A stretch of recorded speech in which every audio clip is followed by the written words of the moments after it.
Are you sick of seeing my ugly mug yet? I would if I was you.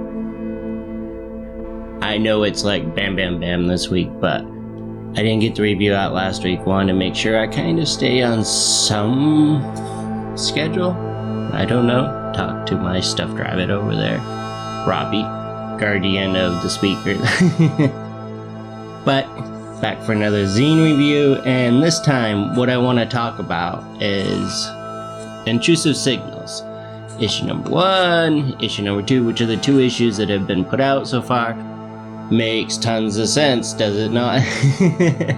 I will put them up in the corner as usual, so you don't, have Grindel like and the camera trying to focus on it.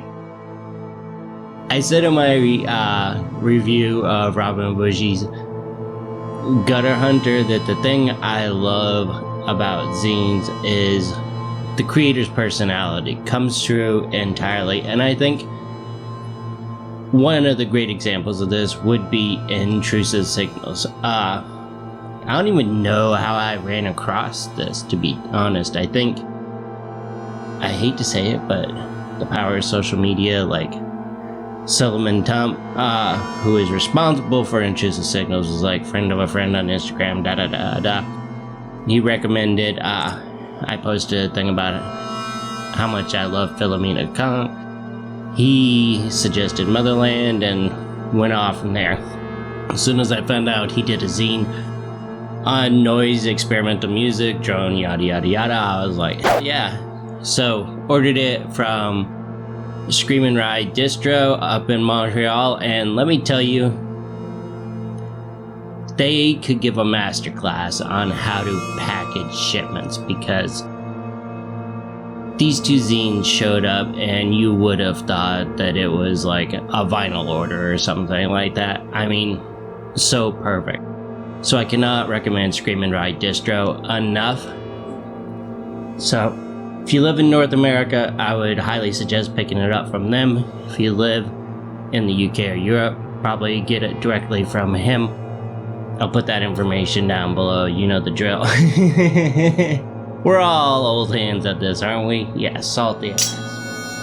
So anyways, Intrusive Signals. The thing I love about this is his personality shines through and everything, and whereas Death Esoterica has a very polished feel to it, Intrusive Signals looks exactly like the zines of my youth. I mean, I don't want to definitively say that this is hand assembled, but it looks like you can see the scotch tape that are holding the pieces together. So let me put up the first thing. I'm not going to cover every person that he interviews.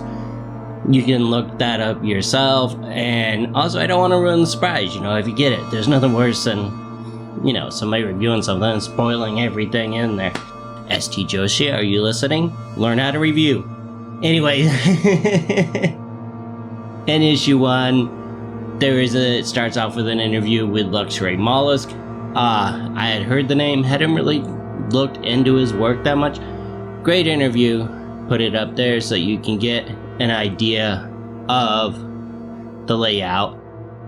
You'll probably recognize, just like I said, it reminds you of the punk zines of our youth, The other great ones that I loved within this, Fathom the Void. I found this to be a very penetrating and honest interview with Fathom the Void, and I became an instant fan. Once again, another artist that I did not know. That's what I liked about Intrusive Signals. Like, he's not picking out the well-known and the heavy hitters, even within such a niche genre such as we have. He's looking for people and finding them, as he puts it, through online gigs and, lockdown, streaming concerts, that type of thing that we're going through. And it shows the power that we actually do have to connect to one another in these times. I think everybody focuses on the negatives, and to Solomon, because it's Soloman, so I called it Solomon forever, his nom de guerre for this. But I'm not sure whether that should be Solomon, so, figure it out. But the thing that I liked about him was he actually asked people, what are the effects of the lockdown on you, your creative process, your ability to release material, record material, and what is the effect on your mental health? To me, if I have to read another review that talks about how this is a lockdown album, and I don't want to say I'm over it because I don't want to dismiss it, but if you read a closer listen, the blog, which covers, ambient post-rock, experimental stuff, every review on there is a COVID album. And it's like, okay, we get it. Let's quit just saying it's a COVID album and kind of wallowing that, and ask people, how does it actually affect them? What are the actual factors at play here, instead of just, it's become a toss-off line, and it's, in that manner, it's boring and grating. And the manner that Tump utilizes it to explore questions of mental health, how it affects your creative process, how it affects you day to day, it's a much different matter, and I applaud him for that. I think this is part of what I said with the personality that shines through within these pages. The other ones that I really like, Vanishing Faces, which I'll put up here. Another one, No Idea.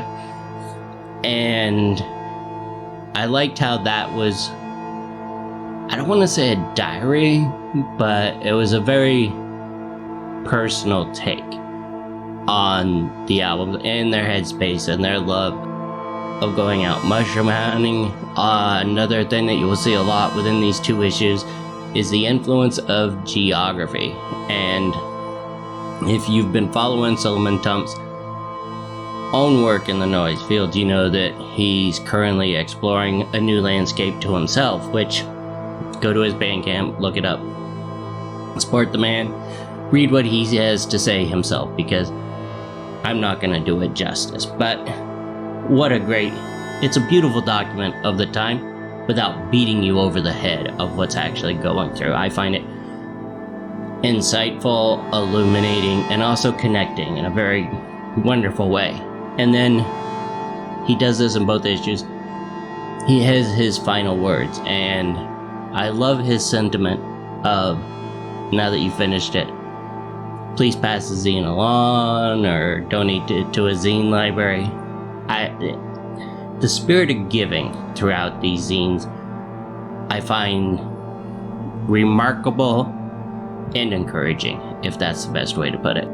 Then we get into Intrusive Signal number 2, because like I said, I did not want to give away all the secrets.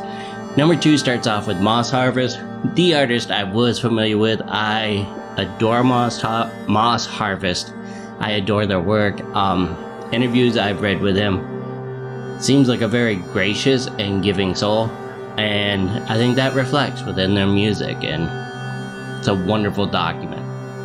Then he covers, I believe it's Murmur Radio, I'll spell it out across the bottom.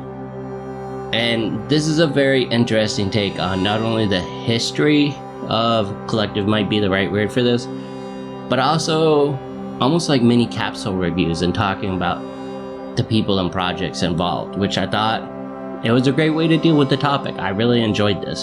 And then the standout one, well, it's not a standout because there's a lot of things I liked in issue 2, is Neuro No Neuro. Another artist I didn't have an idea with. And I really, this is one where it really hit home, because he talks about how he's using his music to explore the changes within his brain and his struggle with speech and memory after having multiple brain surgeries, and how he's using this project to communicate that, but also document it for himself. And that one I could relate to very personally after having deep lacunar stroke. Yeah. Where do you think Grindel came from? So that one really struck home, struck a chord with me. And then the other thing I really loved about this is the Radical Chip Party, done by, I think it's a collective, not too sure, called Dirty Electronics, but they had a seminar where they taught people how to make very DIY circuits with an op amp, nails, teach them basic soldering skills, put together this small musical instrument based on this in a wiring diagram. And then they all went and made music and had recording sessions, because when they built these devices, the devices are independently powered, self-amplifying, and can be played directly by changing the contact paths on the nails. And if you follow me on Twitter, you know I'm a geek, I tinker a lot. So, of course, this was gonna be right up my alley. So, yeah, it was amazing.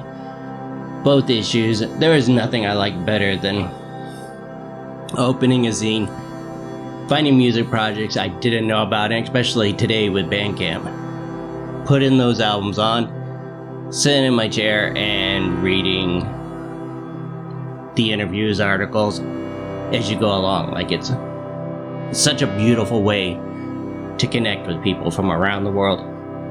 And I think that's the beauty and the power of zines over something that is, I don't know, it's been through multiple hands. The personality gets diluted. You know that feeling.